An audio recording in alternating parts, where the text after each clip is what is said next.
It is the last day of the 7th month of the year 2020, 31st, a day when our Muslim brothers and sisters are celebrating Eid al-Adha.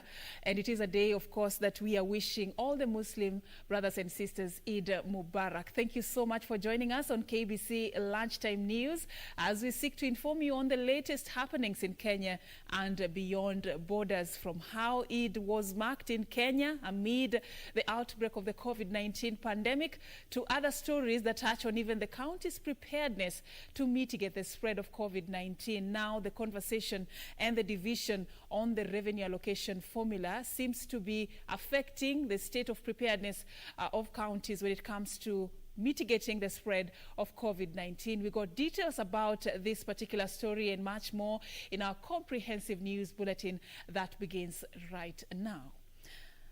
My name is Safin Achieng Oma, and our sign language interpreter is Simon Karotha. We begin with one of our stories. A section of political leaders drawn from Narok County are accusing security agents of applying excessive force to quell the skirmishes in Olposimoru area. The region has witnessed renewed conflict between two communities living in the region that has left 2 people dead and several others nursing serious wounds. The ethnic clashes between members of the Kipsigis and Maasai communities in Olposimoru area in Narok North Sub-County continue to escalate. The conflict that had appeared to have been resolved reignited this week, witnessing the killing of 2 people in an altercation that also left several other people nursing injuries. Very good. Leaders drawn from the Maasai community now blaming police officers deployed to quell the skirmishes over what they term as use of excessive force. The leaders claim that 2 people died after they were allegedly shot by the police. Watu waliuawa, watu wawili ambayo tumepata habari kuwa kuna mmoja alikuja kufia hapa Narok na kuna mmoja alikufia kule kwa kupigwa risasi. It looks like they were on a firing spree. They shot our people, our youth, who were leaving the conflict area, and it was not right. Tuko na vijana 5 katika hospitali ya Narok ambayo tungependa serikali hata watembelee huko, na jana tumekuwa huko mpaka saa 7 ya usiku, hatujaona natembea hapo, hatujaona county commissioner hapo, na kijana mmoja aliweza kutolewa bullet kwa mkono. The leaders accusing the police of taking sides when restoring order among the 2 warring communities, even as they called on the Independent Policing Oversight Authority to investigate the alleged cases of police brutality.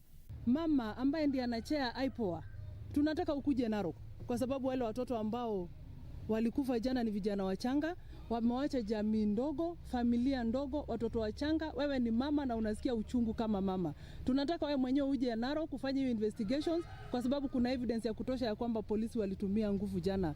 Want to ask the county commissioner to sack and the security operators to sack all grassroots commanders from Olokurto, Pusmoru, who made orders for shooting. We call on the county commissioner, who is the head of security of this county, to take immediate action. Lack of immediate action will be working against us.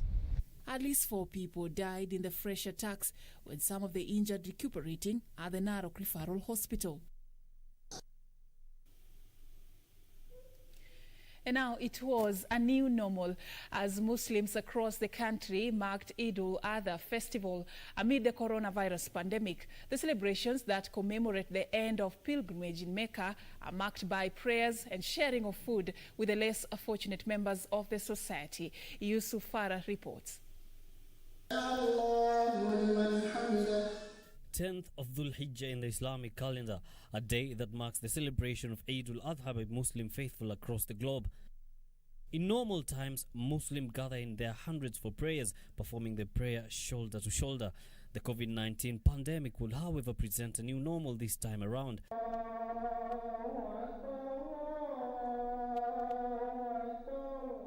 The heavy downpour experienced in the coastal city of Mombasa could not stop Muslim faithful from turning up in several mosques for the prayer, though in strict adherence to COVID-19 measures issued by the Ministry of Health.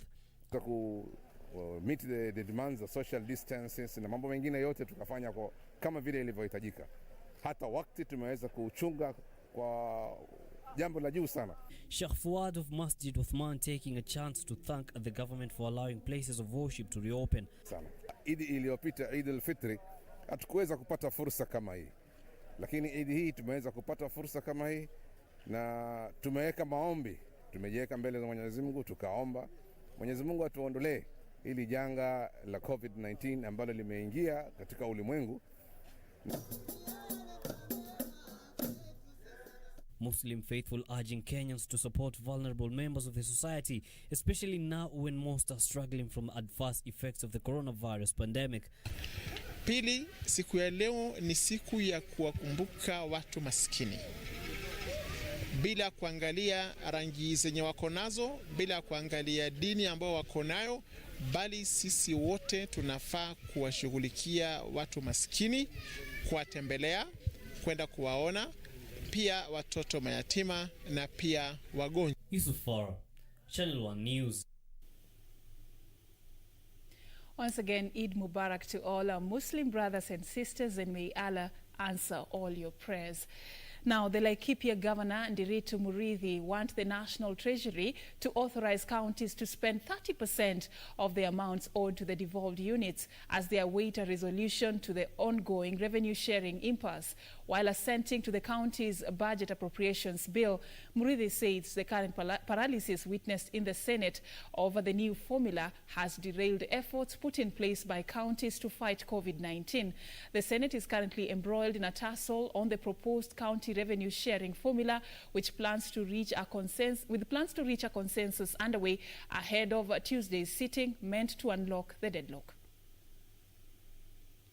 Devolved units continue to bear the brunt of budget hitches as Senate for the 6th time failed to endorse the third basis of revenue sharing formula.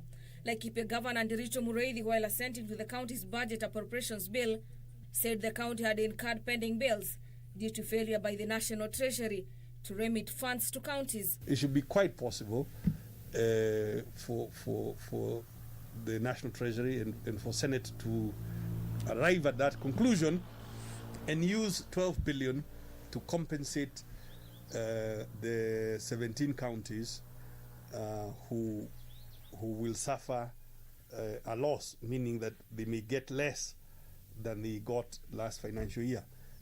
The county chief urging the National Treasury to proceed with July and August disbursement to counties on the basis of the current formula, adding that services, particularly in the health sector, should not be constrained because of the current debate at the Senate. We hope that the IFMIS teams in the Treasury will hasten, not just for Laikipia, for countries generally, the uploading of our budgets so that we can be able to appropriate, including, of course, the monies that we ourselves are raising. This as youth from Turkana County castigated the proposed revenue sharing formula, claiming that marginalized counties should be empowered to be at par with the developed counties. Kama BBI, hii ndio mtindo ya BBI ya kukuja kusema kwamba one man, one vote, one shilling. Hakuna hapa. Hii hakuna hapa. For whichever shilling we've been receiving from the national government, we have appreciated. And much has been done. Much has been done. And the discussion that is ongoing right now in the public domain is shaking our hearts. It is making many of us in Turkana here to bleed.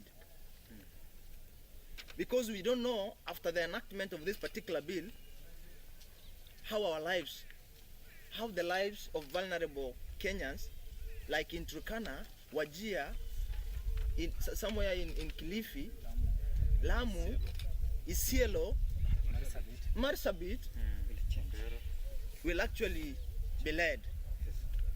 We have a right to get all these allocations as a people and as a county. Wakati mafuta ilipatikana Turkana, tukasema kwamba mafuta ni yetu wote. And as a county we agreed, we said this is a resource that we are supposed to share as a country. Hatu kuchukua any side. Lakini inastajabisha wakati ambapo inafika wakati wa kugawa pesa na rasilimali ya Kenya. Wanasema kwamba sisi ni wachache. Mara sijui mchanga ni kubwa. Meanwhile, Kitui County government workers will miss their July salaries following the 2020-2021 budget impasse between the county government and the executive. The Assembly's Budget and Appropriations Chair Boniface Kila told employees to brace for hard times as the county had no monies owing to the budget crisis. Na wakati ambapo bajeti ya mwaka huu ambapo Assembly ilitoa pesa yote, pesa ambayo ilikuwa imetengwa kwa kukuja kuweka equipments na kuajiri watu wetu kutolewa.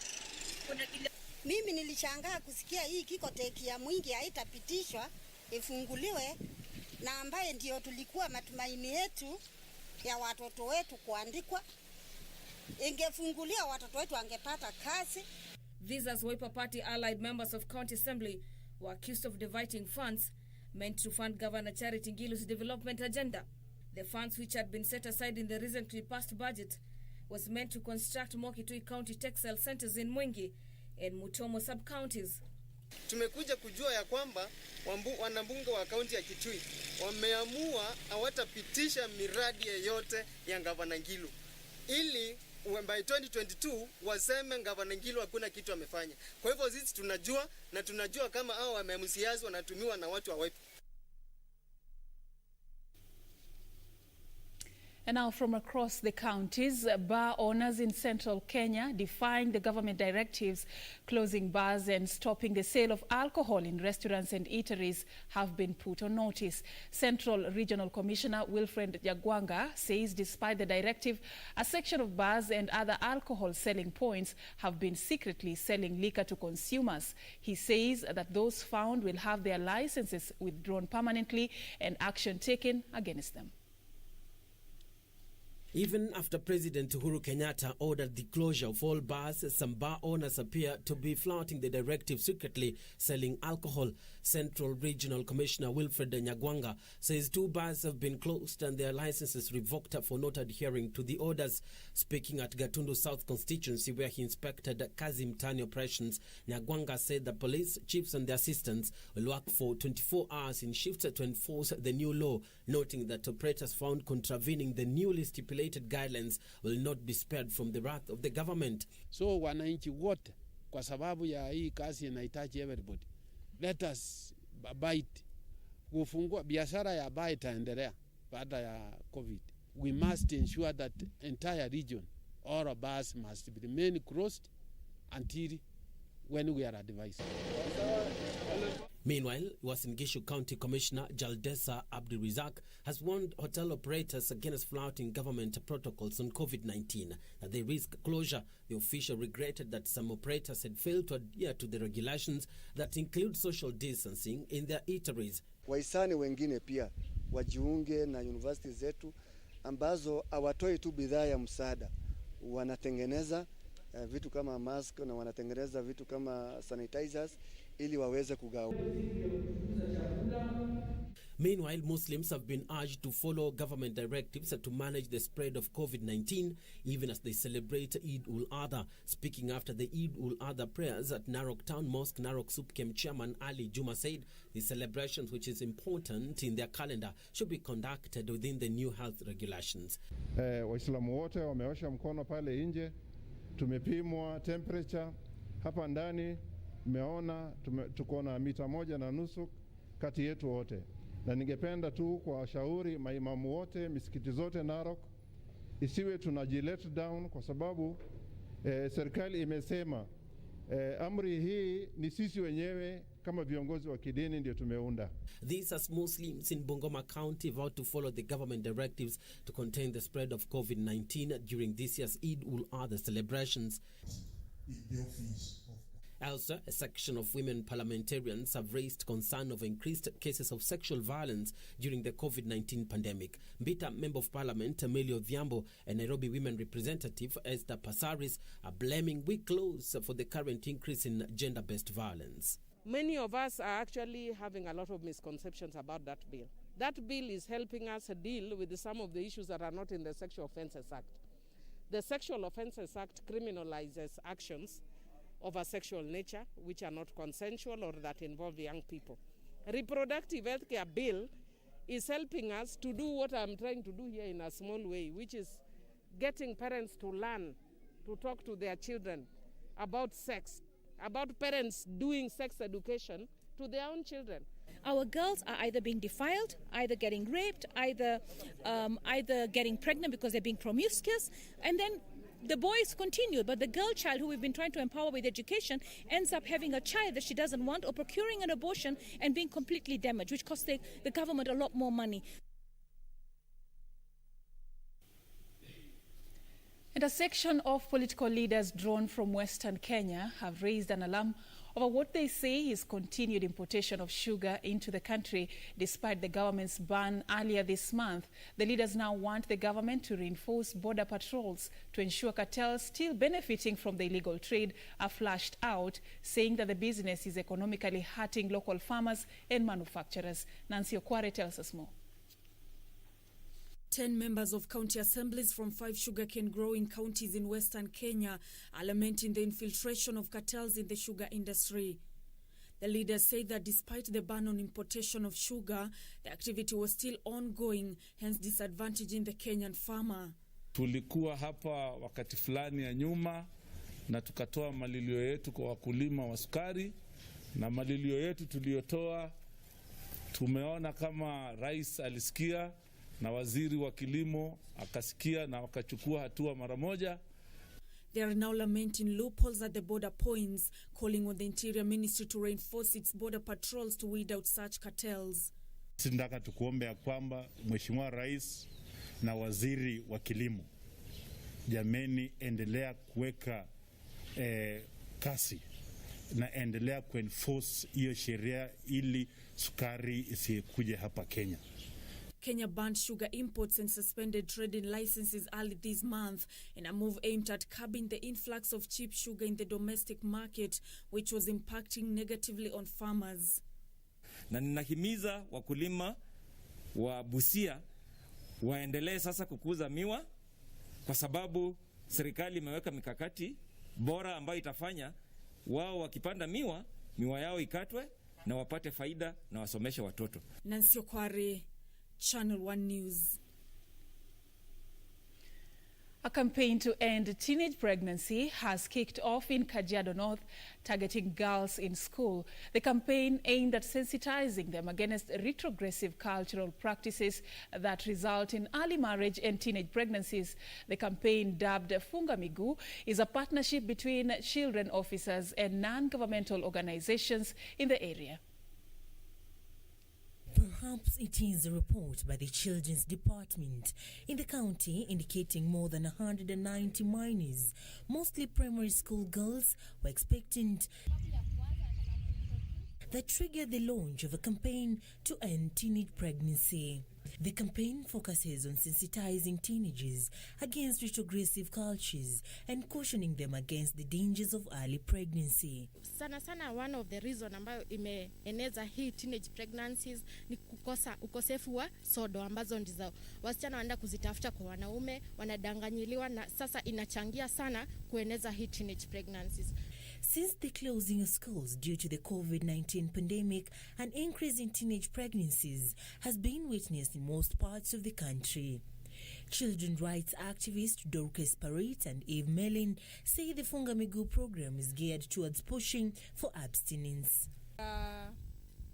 Anzisha uhamasisho ya watoto na kuwatahadharisha na mimba za mapema, ndoa za mapema, na pia hali ya kukeketwa kwa wasichana. Mlikuwa mmeachia walimu mashuleni, kwa sababu hata saa hizi ukiangalia bado haijatoka ya kuanzia March tangu ifungwe shule mpaka saa hizi iko very high. Lakini sasa tunataka kueleza wazazi, chungeni watoto wenyu na mchukue majukumu kama mzazi sasa. Chiefs and their assistants have been ordered to report all cases of early pregnancy and child abuse in their areas of jurisdiction to the county commissioner in the next 7 days. Reporting for Channel 1 News, I'm Serafina Robbie. All right, that report by Serafina Robbie takes us to our first break right here on KBC Lunchtime News. Don't go too far. We are coming back with much more.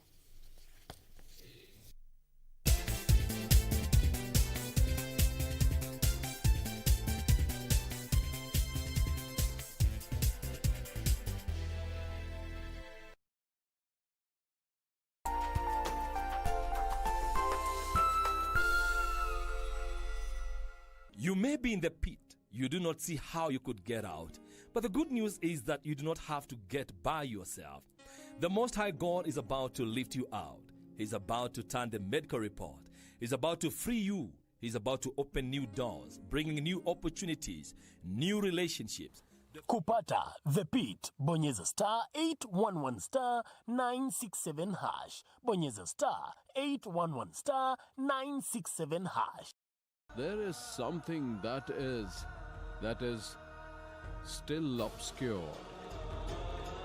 I already suspected that Ashok was keeping secrets. You believe that she is guilty? Have you ever thought about it? And why? Hasn't she ever talked about her son? Wait, where are you going, friend? You didn't have alcohol at all. Come on, have a drink with me. On the next episode of Corner. I know you don't understand what's happening between Mommy and I, but it has nothing to do with you. Asking Abasi for a personal loan, perhaps? I would rather burn that gym down to the ground. I like him. A lot. Follow your heart. Siendi? Wanini? I'm not part of that circle. It's a fool's dream, son. You will never be good enough for her. Tiachilie. Unafikiria Tiwanjala anakaa kwa nyumba tu hivi? Ana enjoy. Koros. Changing room. Right now.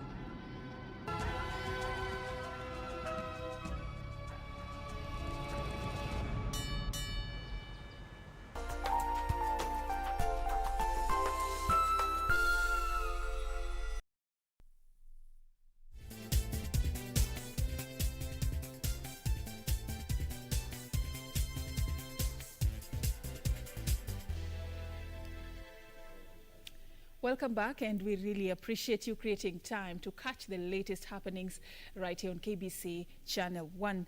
Now, a woman and her 2 children are seeking justice after their father allegedly sent goons to their homestead to attack them. The man and his wife are said to have separated for a while, but the wife decided to return to her matrimonial home after she was unable to pay rent in her rented house. But her husband, who was unwilling to take them back, instead sent goons to push them out of their home. Her 2 children are now nursing serious injuries sustained during the attack. Caroline Kamau tells us about this unfortunate turn of events. A son needs a father, but if a father kama mzae baba mwenyewe si baba, anatuma watu wengine wakuue, huyo si baba. Words from a son to his father. The man who should be protecting him and his sister instead sent goons to attack them. My message to you, I forgive you personally. Nimejaribu kukuja karibu na wewe. Nimejaribu kukuonyesha venye unaweza rudisha familia yako, boma yako, legally, traditionally venye ulikuwa unasema. But to be honest, venye unasemanga you're not a coward, you are a coward. The man and his wife, who is the children's mother, had differences that saw the woman leave her matrimonial home that she says she had helped build and lived with her husband for 12 years. She would, however, return after she was unable to support herself and her children due to the impact of COVID-19 on her business. Tulipofika huko, kulikuwa na bibi mwingine na aliweza kumtorosha usiku, na tukabaki sisi na watoto wangu tuko pale nje kwa gari tukigojea ataweza kutufungulia nyumba tuingie. The wife decided to camp outside the house for 4 days with her children. Her husband then decided to live with his new woman, locking them outside the house only to return with goons. Akakimbilia kamera yake. Wakati alienda kukimbilia kamera yake, wale majambazi wakawa wamefika. Lakini kabla hawajamfikia, akaniambia, mamu, wacha kwanza kunifungulia, wacha niwapige picha ndio tukue na evidence, sababu hatujui hawa ni watu gani. Akapiga wale majambazi picha. Wakati wale majambazi waliona wamepigwa picha, mmoja akaangusha shoka alikuwa nayo, akaanzia kuvaa mask. Hawa wengine wakaanzia kufuata kijana yangu, pia wao wakikimbia, wakamshika, wakamtandika sana. walikuwa wanamtandika wakitaka kumnyang'anya kamera. Na mimi tukiwa ndani na dada yake huyu, dada yake akaona ndugu yake atakufa. Mimi sikujua vile huyu mtoto alifungua mlango. Alifungua mlango na kukimbia kuokoa ndugu yake. Akasahau ya kwamba wale watu hawataki wao, ni mimi walikuwa after. Sababu mzee amekuwa kutoka Thursday akiniambia, wewe ninakuambia ukiishi hapa lazima nitakuua. Her children were both treated at a nearby hospital for varied degrees of injuries. The matter was reported to Rai Police Station awaiting action. The family has been embroiled in a property row which is allegedly jointly owned by both the husband and his wife. Caroline Kamar reporting for Channel 1 News. Away from that matter, 6 tons of sandalwood worth approximately 25 million shillings was set on fire at the Samburu Sub-County Deputy County Commissioner's compound in Baragoi town as part of the ongoing efforts to fight the illegal logging of the endangered tree species. The consignment was destroyed following an order from the Maralal court that also found 5 people guilty of illegally transporting the sandalwood, fining them 50,000 shillings each. Members of the public watched in dismay as 6 tons of sandalwood worth 24 million shillings went up in flames at the Samburu North Sub-County Deputy County Commissioner's compound in Baragoi town. The sandalwood was nabbed along the Barceloi-Baragoi road in Samburu North Sub-County in November last year. 5 people were arrested and appeared before a Maralal court where they were found guilty and each fined 50,000 shillings. The county's ecosystem conservator Charles Cheng thanking the county security agencies led by County Commissioner's Office for working closely with Kenya Forest Service against illegal profitable sandalwood business. Ilikuwa declared illegal in the year 2004. Now, under legal notice number 3176 under the former Forest Act 2005 ambayo ilikuwa revised 2016. The ongoing fight against sandalwood trade in the region winning praise from area residents, even as they say the illegal consignment could have been sold and proceeds used in conservation efforts. Wamefanya mzuri kushika kwa sababu juu ingekuwa inaruhusiwa kunini ingekuwa inakuharibu mumea, lakini at least yenye imeshika at least serikali wangeuza ndio jaribu namna kusaidia Mkenya.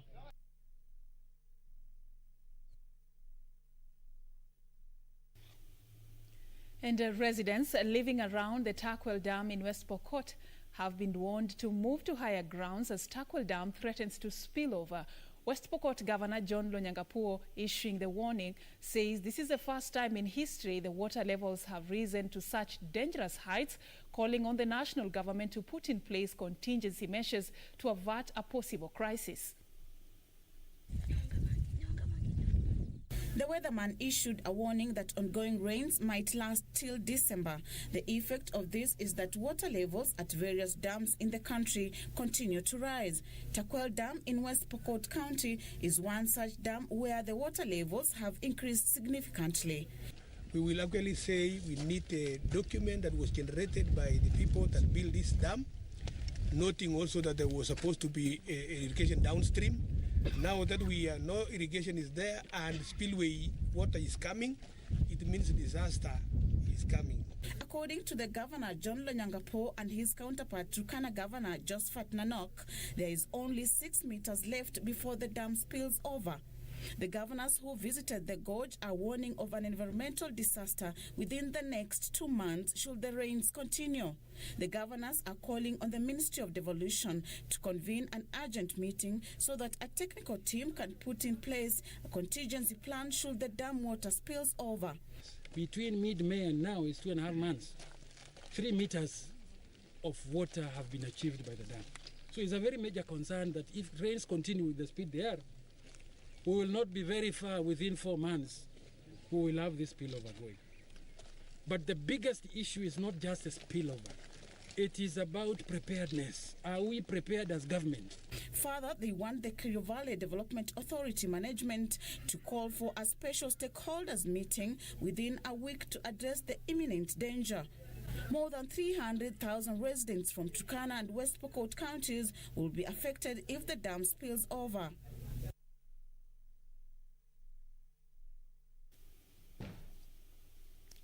A group of elderly persons are faulting a move to destroy their crops which they cultivated on a land within Kasarani Stadium. The group are accusing the NYS management of sanctioning the destruction of their crops without notice. They argue that they had received a green light from the previous stadium management to farm on the land. They are now demanding an explanation on what prompted the removal of the crops without a notice, causing them massive losses.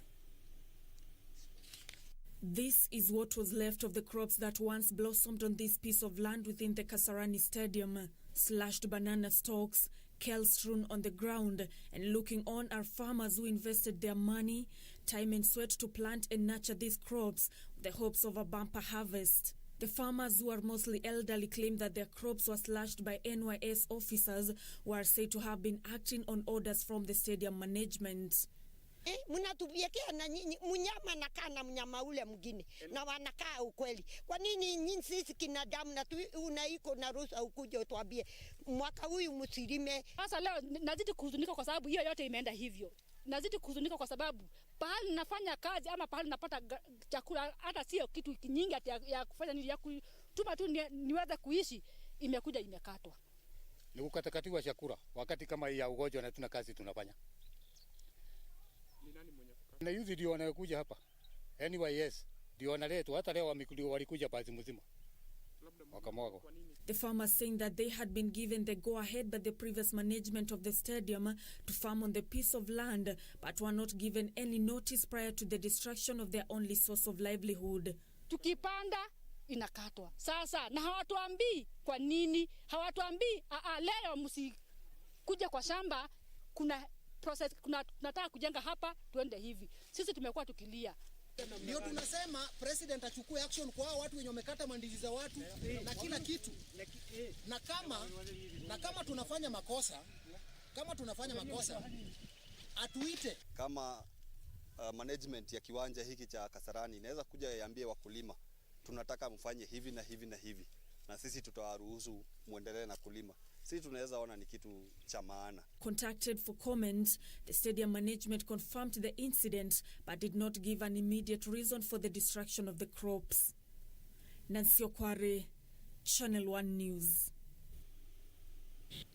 Right, the Kenya Private Sector Alliance and Mombasa County Government have identified waste management to provide employment opportunities for the youth. The two have launched a joint trading program targeting the youth and women in Vita constituency, with KEPSA Deputy Director Martha Chericho now saying that this will help the group identify income-generating activities. Here is Michael Mwandiga with the details. To venture into waste management businesses. The project is expected to help alleviate many disadvantaged groups out of poverty and accelerate attainment of sustainable development goals as well as Vision 2030. Dr. Godfrey Nyongesa-Nato, CEC member in charge of environment, says due to ballooning population in Mombasa County, annual tonnage of waste generated has skyrocketed, putting pressure on waste management resources. The county currently has more than 3,000 households. Waste collection is a very, very expensive exercise. And the county government alone cannot manage that process. So we thought it wise to work with the private entities, particularly the young people, so that they can help us boost this efficiency. And as we talk now, about 1,500 youths are registered with us, and they are directly involved in the collection of waste. The training includes segregation of solid and wet waste in order to make more cash for youths who collect waste to transfer sites. Reporting for Channel 1 Business News, I'm Michael Moniga. Now, this is an unfortunate story. A family in Ekisumu village, Busia County, is pleading for assistance to enable their 6-month-old son undergo corrective surgery. The infant has had difficulty with his bowel movement and has reportedly not passed stool for nearly 4 months. The family requires 500,000 shillings to undergo a surgery at Eldoret Referral Hospital. Catherine Akinyi, the mother of a 6-month-old infant, is in distress. Her child has been in pain for months now, unable to pass stool, a situation that began right after his birth. Shida ilianza wakati nilizaa nikiwa Busia. Wangu daktari aliniuliza asubuhi wakati nilikuwa nataka kwenda nyumbani, akaniuliza mtoto wako ako sawa? Nikawaambia hapana, mtoto wangu tangu nizae hajaenda choo. Wakaniambia mama, huwezi toka hapa kama mtoto hajaenda choo. Wakati daktari waliangalia, wakanituma x-ray, tukafanya scanning, ikapatikana kwamba wananiambia ni gasi iko kwa tumbo. When medics at Busia Referral Hospital discovered the problem, they recommended drugs that gave the infant relief for a while. Months later, the family is still struggling after the problem persisted, bringing with it new complications. Hapa nikakaa na mtoto akaenda choo, nikafikiria ako sawa. Lakini kumaliza muda kidogo, mtoto tena akaacha kwenda choo. Wakati mtoto aliacha kwenda choo, nilipeleka Murumba akaniambia kama ulizalia Busia itabidi urudi tu Busia. Tulirudi hapa, mtoto aliendelea kukua na hali yake mbaya. Tukiangalia mtoto hata ukimnyonyesha tumbo inakuwa kubwa. Sometime anashindwa kupumua. At Eldoret Referral Hospital, she was told her child requires to undergo corrective surgery at a cost of 500,000 shillings, money that she can barely afford to get her child the life-changing surgery. Polo Nyango, the child's father, says he fears his child's life is in danger if he doesn't get the help. The family is now appealing to well-wishers to come to their aid. The family can be reached on mobile number 0742 098 792 for any form of assistance, including cash donations to assist the child to undergo surgery. Caroline Kamar reporting for Channel 1 News. All right, we hope that child will get help soon. Now, Housing Principal Secretary Charles Hinga has hailed the Kazi Mtaani initiative, which he says has been a game changer in helping jobless youth earn income during the pandemic. The PS says some of the youth who have enrolled in the program lost their jobs as a result of the COVID-19 pandemic. According to Hinga, the project is part of the government's cash transfer program aimed at cushioning Kenyans from the economic challenges faced as a result of the pandemic, while at the same time cleaning up the environment. Over 280,000 Kenyans have so far been recruited into the program, which will run for a period of 6 months. The youth are paid on a daily basis. COVID hit our shores. We had a very peculiar challenge in the urban areas when the Ministry of Health told us to stay at home.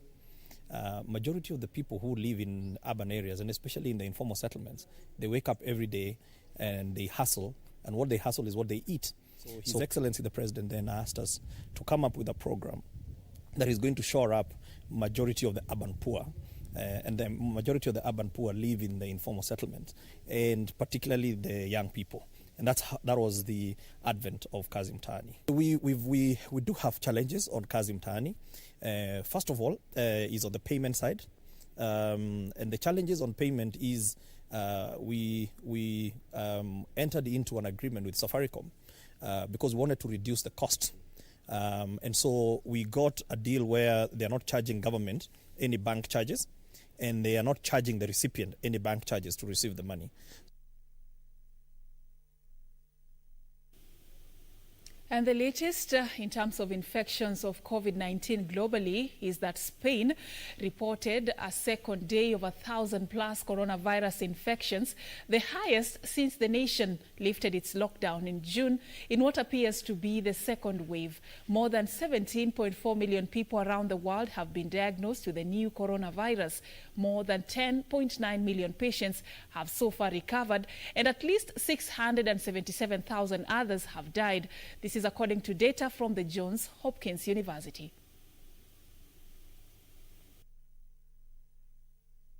Spain reported the biggest daily jump in new coronavirus cases since its lockdown ended, exceeding 1,000 infections for the second day running. The health ministry data showed 1,229 new cases diagnosed in the preceding 24 hours and 13,391 in the past week. Meanwhile, the World Health Organization has said countries should gradually lift international travel measures based on a thorough risk assessment and prioritize essential travel for emergency. This comes as Britain imposed a tougher lockdown in swatches of northern England after a rise in the rate of coronavirus transmission, raising concerns that a second wave of the deadly virus could sow more turmoil. In Libya, the internationally recognized government in Tripoli will impose a full lockdown in areas of the country it controls after a sharp rise in coronavirus cases. Botswana capital Gaborone has also returned to a 2-week lockdown to stem its latest surge in coronavirus infections. Under new rules for the capital and surrounding areas, only essential workers will be able to leave home for work, with others only able to leave the house to buy groceries. And several French cities announced new face mask requirements and other measures to contain the coronavirus as the number of new cases continues to increase after a long lull, officials said. The coronavirus infections appear to be picking up in the Midwestern United States, the coordinator of the White House Coronavirus Task Force said, as the state of Ohio reported a record day of cases and Wisconsin governor mandated the use of masks. Elsewhere, Fiji announced its first coronavirus death, but health officials assured people in the Pacific island nation that it was not the precursor to a major outbreak.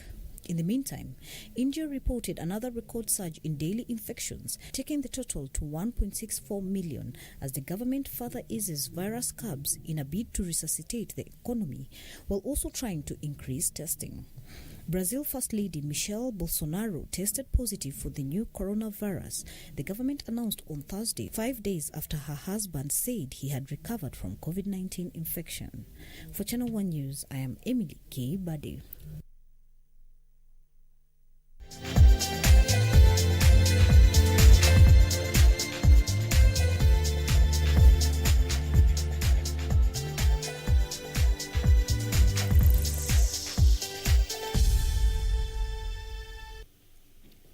And we've now crossed over to the world of sports. The World Athletics Council has confirmed the competition format for a cross-country event to be included in the Olympic Games. The event, which has been proposed for the 2024 Paris Olympic Games, would be a mixed team relay for 15 countries and would be making a return 100 years after it last appeared. Format for a cross-country event to be included in the 2024 Paris Olympic Games, and it would be a mixed team relay for 15 countries. Each team will be composed of 2 men and 2 women. Each member of the team would run 2 legs of the 2.5-kilometer course, alternating between male and female athletes as each athlete completes the 2.5-kilometer course and hands over to a teammate. World Athletics will meet with the Paris 2024 Organizing Committee in the near future to work out further details of the proposal. World Athletics President Sebastian Coe said he was delighted at the prospect of cross-country returning to the Olympic Games 100 years after it last appeared at the 1924 Paris Games. The world governing body is also working with organizers of the World Athletics Cross-Country Championships Bathurst 2021 to explore alternative dates for the event. This is due to ongoing travel and gathering restrictions resulting from the global COVID-19 pandemic and the measures currently implemented within Australia to contain it. This includes the closure of Australia's international borders. World Athletics will work closely with all stakeholders in Australia to explore the feasibility of other dates.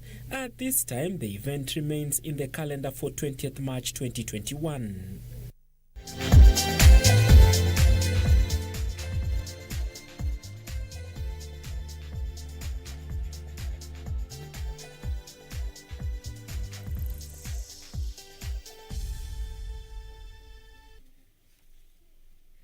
All right, and that is the latest in the world of sports and also what is happening in the country. Remember, we got your weekend covered. The FA final games will be played right here live on KBC Channel 1. Arsenal is going to be playing against Chelsea. You can catch that game exactly at 7:30 tomorrow right here on KBC Channel 1, 7:30 p.m. that is.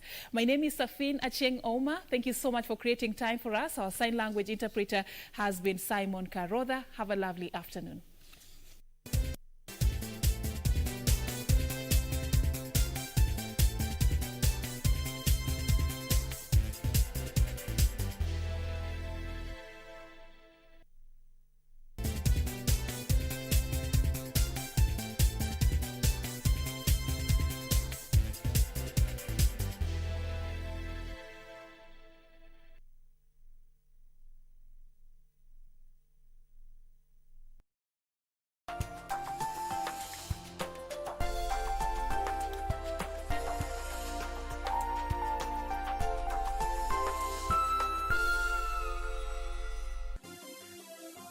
Vera Beauty College.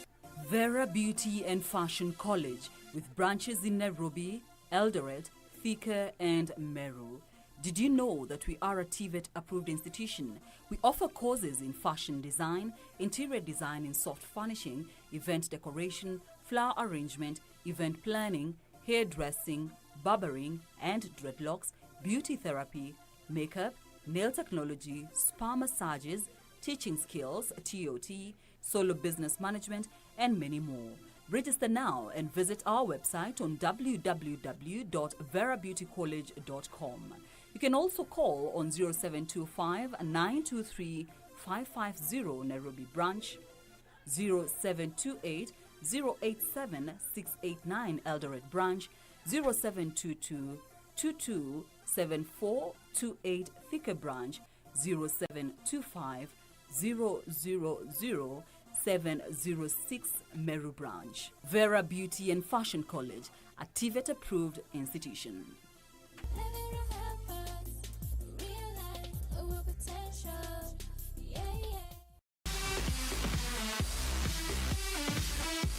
The date for the FA Cup final is set, and so are we, as Arsenal and Chelsea face off again on the 1st of August at Wembley. The All London affair will be broadcast live and exclusive on KBC Channel 1 this Saturday from 7:30 p.m.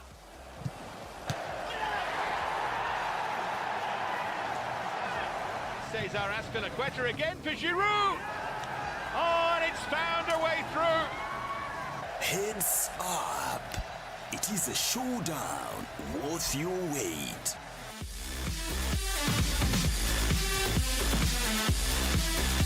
This weekend on KBC Channel 1. We want to talk about women, business and COVID-19. I'm the CEO and founder of Kienyeji's Foods. We provide comfortable traveling solution to the society. How are you coping? Most interesting thing is that when COVID came, I got more attention. Wow. Increased my production, so I started supplying eggs around and people would come to the gate. Most of the time what I'm doing is just to become a little bit more creative, introduce some interesting stuff that would appeal to people. A backup plan is important. Then also be flexible. Lots of business ideas, it's just that we don't think out of the box.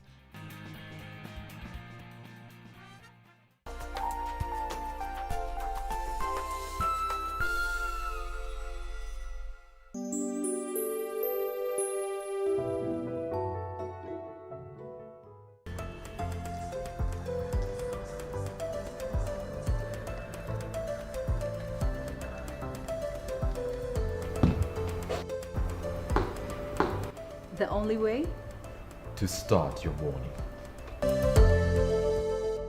لبيك اللهم لبيك لبيك لا شريك لك لبيك إن الحمد والنعمة لك والملك لا شريك لك لبيك الله. Salamu alaikum wa rahmatullahi wa barakatuh. Karibu katika kipindi spesheli ambacho kinakutanabihisha kuhusu ibada ya Hajj na Umra. Waislamu kote ulimwenguni hufunga safari kila mwaka kuenda katika Hijazi ya Uarabuni kwa minajili ya kuuzuru mji mtukufu wa Maka. Safari hii ni ibada ya wajib na huhitaji kila Muislamu kuitekeleza angalau mara moja kwa maisha. Bismillahirrahmanirrahim. Alhamdulillah wassalatu wassalamu ala rasulillah wa ala alihi wa sahbihi wasallam wa ba'd. Katika sheria, haj ni ibada ambayo